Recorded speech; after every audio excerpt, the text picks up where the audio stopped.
अस्सलाम वालेकुम नाज़रीन, नौशरफ रोज़ रिपोर्ट।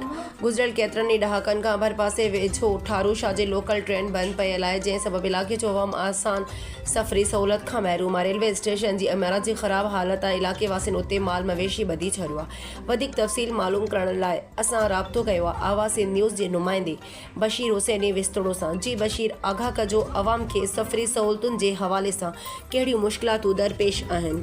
बिल्कुलु, असां हींअर ठारू शाह रेलवे स्टेशन ते मौजूदु आहियूं।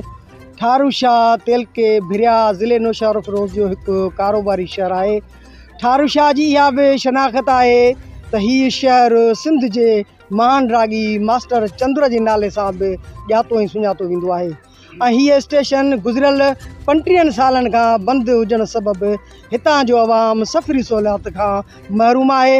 वधीक अचो त हिन हिकु शहरी सां ॻाल्हायूं था त वधीक हिननि जो छा चवणु आहे? जी साईं, बिल्कुलु हिते माज़ीअ में हिकु सुठो स्टेशन ऐं प्लेटफार्म हुयो जिते मुख़्तलिफ़ ज़िले मां मुख़्तलिफ़ शहरनि मां हिते ट्रेनूं हलंदियूं हुयूं।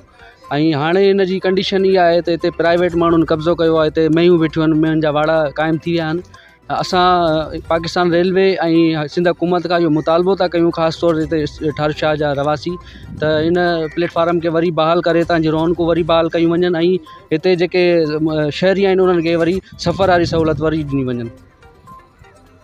बिल्कुलु, तव्हां हिननि शहरीअ जो ॻाल्हि ॿुधी। हिननि जो चवणु आहे त ठारू शाह रेलवे स्टेशन हिकु कारोबारी शहर सां मुसलिक हुई ऐं हिन सां काफ़ी रेलवे स्टेशनूं मिलनि थियूं।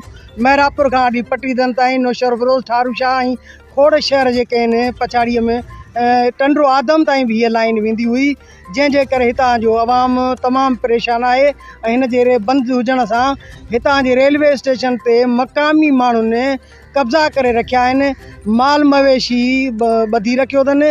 हितां जो अवाम जो चवणु आहे त हींअर बंदि थियल रेलवे स्टेशन ॿीहर बहाल कई वञे त जीअं असां सफ़री सहूलियतूं हासिलु करे सघूं। जी।